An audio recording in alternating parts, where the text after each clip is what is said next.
നമസ്കാരം. ഞാൻ 5ാം ക്ലാസ്സിൽ പഠിക്കുമ്പോൾ എൻ്റെ കൂട്ടുകാരൻ എന്നോട് ഒന്ന് പറഞ്ഞു, ജോസഫേ, FTV എന്ന് പറഞ്ഞ ചാനലുണ്ട്, അതിനെന്താ അത്ര പ്രത്യേകത?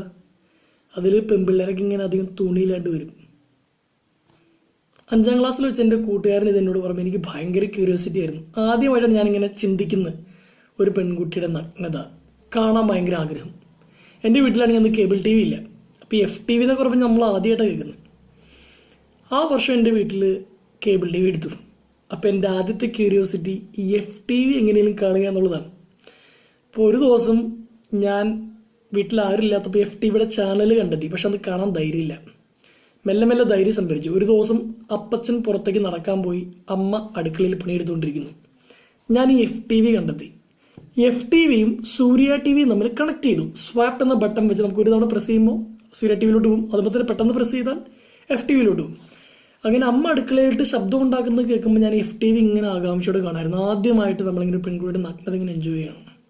അമ്മ ഇങ്ങനെ ഒച്ച ഉണ്ടാക്കുന്നത് പെട്ടെന്ന് കടലുണ്ടി ട്രെയിൻ അപകടമായിരുന്നു അന്ന് സൂര്യ TVയിൽ. ഞാൻ ഇന്നും ഓർക്കുന്നു. ആ വാർത്ത റൺ ചെയ്തുകൊണ്ടിരിക്കുകയാണ്. അപ്പോൾ അമ്മയുടെ ശബ്ദം കേൾക്കുമ്പോൾ നമ്മൾ കടലുണ്ടി ഇടും, അമ്മ മാറുമ്പോൾ നമ്മൾ FTV ഇടും. ഇതിങ്ങനെ കണ്ടിന്യൂ ചെയ്തുകൊണ്ടിരുന്നു. പെട്ടെന്ന് അമ്മ ഇങ്ങോട്ട് കയറി വന്നു. ഉടനെ ഞാൻ കടലുണ്ടി ഇട്ടു. അമ്മ എന്നോട് ചോദിച്ചു, ജോസഫ്, നീ എന്താ കാണണേ? അമ്മയുടെ സൂര്യ TVയിൽ കടലുണ്ടി ട്രെയിൻ അപകടം. കടലുണ്ടി ട്രെയിൻ അപകടം? അതിനകത്ത് എന്തൊരു ഇംഗ്ലീഷിൽ മ്യൂസിക്കൊക്കെ കേട്ടല്ലോ. അമ്മ അത് വല്ല പാട്ട് വേറെ എവിടെയെങ്കിലും കേട്ടതായിരിക്കും. നീ എന്താ കണ്ടുകൊണ്ടിരിക്കണേ? ന്യൂസ് കണ്ടുകൊണ്ടിരിക്കുന്നു. നീ കണ്ടുകൊണ്ടിരുന്ന മറ്റേ ചാനലിട്ട്.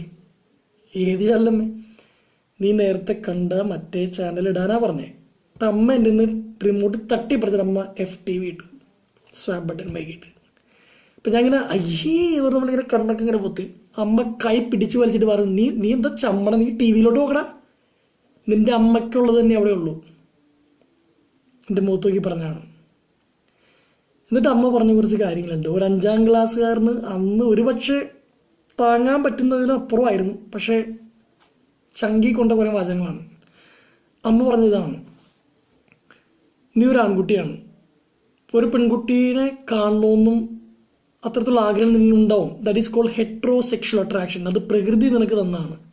ഇത്തരത്തിലുള്ള ആഗ്രഹങ്ങളും ഒരാണിനുണ്ടാവും. പക്ഷേ അത്തരം ആഗ്രഹങ്ങളെ ഏറ്റവും കുലീനമായി നിയന്ത്രിക്കുന്നിടത്താണ് നീ ഒരു ആൺകുട്ടിയായി മാറുന്നത്. നീ ഇപ്പോൾ ഒരു പെൺകുട്ടിയായിരുന്നെങ്കിൽ ഒരു 16-17 വയസ്സാകുമ്പോൾ പ്രകൃതി തന്നെ നിന്റെ ശരീരത്തിൽ കുറേ മാറ്റങ്ങൾ വരുത്തുമായിരുന്നു. അന്ന് ഒരു പെൺകുട്ടിക്ക് അമ്മ പറഞ്ഞു കൊടുക്കും, എന്തിനാണ് മോളെ ശരീരത്തിൽ ഈ മാറ്റം വരുന്നത്. ഒരു പെൺകുട്ടിയോട് അവളുടെ ശരീരത്തെ പറ്റി പറഞ്ഞു കൊടുക്കുന്ന അവളുടെ അമ്മയാണ്. കാരണം പ്രകൃതി ആദ്യം അവളെ കൈപിടിച്ച് നടത്തും, കൂടെ അവളുടെ അമ്മ ഗുരുവായിട്ട്. നിങ്ങൾ ആമ്പിള്ളേർക്ക് ഇത് പറഞ്ഞു തരാൻ പ്രകൃതിയായിട്ടൊന്നും ഒരുക്കിയിട്ടില്ല, അതുകൊണ്ട് അമ്മ പറഞ്ഞു തരാണ്. ഹെട്രോസെക്ഷൽ അട്രാക്ഷൻ എന്ന സംഭവമുണ്ട്. ഒരു പെൺകുട്ടിയോട് നമുക്ക് സ്വാഭാവികമായിട്ട് തോന്നുന്ന ആകർഷണം അത് പെണ്ണിന് തിരിച്ചുകൊണ്ടാവും. ഒരു ആൺകുട്ടിക്ക് ഒരു പക്ഷേ അത് കൂടുതലായിരിക്കും. കാരണം ആൺകുട്ടിയുടെ ഹോർമോൺ അങ്ങനത്തെയാണ്. കാടിൻ്റെ അതിജീവനത്തിൽ ഉപയോഗിക്കുന്ന ടെസ്റ്റോസ്റ്ററോൺ എന്നുള്ള ഹോർമോണാണ് നിങ്ങളുടെ. ഇത്ര ആകർഷണങ്ങൾ കൂടുതലായിരിക്കും. പക്ഷേ അതിനെ നിയന്ത്രിക്കാനുള്ള വിൽ പവർ ഒരാണിന് ദൈവം തന്നെ വന്നിട്ടുണ്ട്. പണ്ടൊരിക്കൽ ഒരു ബ്രഹ്മചാരിയ ഗുരു ഒരു പാടത്തൂടെ നടന്നു വരുന്നു. അപ്പോൾ സ്ത്രീകളെ കാണുമ്പോൾ അയാളിങ്ങനെ വഴിമാറി നടക്കും. ഒരു ദിവസം ഒരു സ്ത്രീ ആ ഗുരുവിൻ്റെ അടുത്ത് ചെന്നിട്ട് പറഞ്ഞു, ഗുരു, ഞങ്ങൾ മുഖമുയർത്തി നോക്കാൻ പഠിക്കുക, ഞങ്ങൾ സ്ത്രീകളാണെന്ന് ഞങ്ങൾ ഓർമ്മിപ്പിക്കാത്ത വിധത്തിൽ. ഇത്തരം കാര്യങ്ങൾ അമ്മ എന്ന് എൻ്റെ അടുത്ത് പറഞ്ഞപ്പോൾ ഞാൻ ചമ്മി ലജ്ജ കൊണ്ട് ഞാൻ എൻ്റെ തൊലി ഉരിഞ്ഞു പോയി. പക്ഷേ ഉള്ളിൻ്റെ ഉള്ളിൽ ആഴത്തിൽ പതിഞ്ഞിട്ടുണ്ട് ഇത്തരം ആഗ്രഹങ്ങൾ സ്വാഭാവികമാണെന്നും പക്ഷേ അതിനെ നിയന്ത്രിക്കുന്നിടത്ത് മാത്രമാണ് ഞാനൊരു ജെന്റിൽമാൻ ആവുന്നതെന്ന്. നമ്മുടെ നാട്ടിൽ ഇപ്പോൾ പല കാര്യങ്ങൾ നടക്കുന്നുണ്ട്. പക്ഷേ നമ്മളിങ്ങനെ അവരെ ജയിലിൽ കൊണ്ടുപോകണം, തൂക്കിക്കൊള്ളണം എന്ന മുറവിളി കൂട്ടുന്നതിന് മുമ്പ് നമുക്ക് ആദ്യത്തെ മാറ്റം കുടുംബത്തിൽ വരുത്താം. ലെഫ്റ്റ് റൈറ്റ് ലെഫ്റ്റ് എന്ന പടം തുടങ്ങുന്നതിന് മുമ്പ് ഒരു വാചകമുണ്ട്, a man is half DNA, half unknown, and the other part is his childhood experiences. പൂർണ്ണ വളർച്ചയെത്തിയ ഒരു മനുഷ്യൻ എന്ന് പറയുന്നത് കുറേയൊക്കെ അവൻ്റെ ജീനാണ്, നമുക്കൊന്നും ചെയ്യാൻ പറ്റില്ല അതിനകത്ത്. കുറേയൊക്കെ അൺനോൺ, പടച്ച തമ്പുരാന് മാത്രം അറിയാവുന്നത്. പിന്നെയുള്ളത് ചൈൽഡ്ഹുഡ് എക്സ്പീരിയൻസസ് ആണ്. ഈ 3 കാര്യങ്ങളാണ് ഒരു പയ്യനെ പുരുഷനാക്കി മാറ്റുന്നത്. നമുക്കിവിടെ കൺട്രോളുള്ള കാര്യം എന്ന് പറഞ്ഞാൽ ചൈൽഡ്ഹുഡ് എക്സ്പീരിയൻസസ് ആണ്. നമ്മുടെ കുടുംബത്തിലെ മക്കൾക്ക് എന്ത് നല്ല എക്സ്പീരിയൻസാണ് നമ്മൾ കൊടുക്കുന്നത് അത് അവനായിത്തീരും. ഒരു പെൺകുട്ടിയെ ചെറുപ്പത്തിലേ അവനോട് ബഹുമാനിക്കണം, അവളെ പ്രൊട്ടക്റ്റ് ചെയ്യണമെന്ന് പറഞ്ഞ് പഠിപ്പിച്ചാൽ അവൻ അത്ര എളുപ്പത്തിലൊന്നും വഴിയേറ്റി പോവില്ല. ഇന്ന് ചാനൽ ചർച്ചകളും പത്രങ്ങളിലും കുറേ ഡിസ്കഷൻസൊക്കെ നടക്കുന്നു. പക്ഷെ എൻ്റെ മനസ്സിൽ തോന്നിയൊരു കാര്യം ഇതാണ്, ഞാൻ വായിച്ചറിഞ്ഞ പുസ്തകങ്ങളിൽ നിന്ന് ഞാൻ മനസ്സിലാക്കിയൊരു കാര്യമാണ്. മാറ്റം വരേണ്ടത് നമ്മുടെ ഉള്ളിലാണ്, നമ്മുടെ എഡ്യൂക്കേഷൻ സിസ്റ്റത്തിലാണ്, നമ്മുടെ കുടുംബത്തിലാണ്. പ്രശസ്തമായൊരു വാചകമുണ്ട്, parents are tanks, children are taps.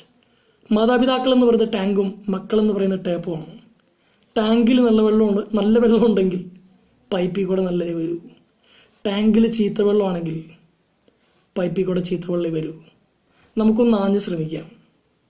നമ്മളെപ്പോലുള്ള ചെറുപ്പക്കാർ, കണ്ടുപിടിച്ച ചെറുപ്പക്കാരോട് ഞാൻ പറയും, നമ്മളാണ് ഇനി അടുത്ത ജനറേഷന് ജന്മം കൊടുക്കുന്നത്. നമ്മുടെ തൊട്ട് താഴത്ത് അനിയത്തിമാരും അനിയന്മാരും ഉണ്ട്. നമ്മൾ എങ്ങനെ പെൺകുട്ടികളോട് പെരുമാറുന്നു എന്ന് കണ്ടാണ് അവർ വളരുന്നത്. നമ്മൾ വാട്സാപ്പിൽ ഷെയർ ചെയ്യുന്ന കാര്യങ്ങൾ കണ്ടാണ് അവരും വളരുന്നത്. ആദ്യം നമ്മൾ പ്രതികരിക്കേണ്ടത് നമ്മളോട് തന്നെയാണ്. We should be the change. ഇതിലെന്തെങ്കിലും സത്യമുണ്ടെന്ന് തോന്നുകയാണെങ്കിൽ നിങ്ങൾക്ക് ആക്സെപ്റ്റ് ചെയ്യാം, അല്ലെങ്കിൽ അർഹിക്കുന്ന അവഗണനയോട് നമ്മളെ പുച്ഛിച്ച് കൊള്ളാം. എൻ്റെ പേര് ജോസഫ് അന്നംകുട്ടി ജോസ് എന്നാണ്. ഒരു പുസ്തകമൊക്കെ എഴുതിയിട്ടുണ്ട്. നിങ്ങൾക്ക് എന്തെങ്കിലും അഭിപ്രായം ഉണ്ടെങ്കിൽ ഫേസ്ബുക്കിൽ വന്ന് എൻ്റെ ചാറ്റ് വിൻഡോയിൽ പറയാം. നമുക്ക് എല്ലാവർക്കും കൂടി പുതിയൊരു തുടക്കം തുടങ്ങാന്നേ. Every woman is our responsibility, not an opportunity. Thank you very much.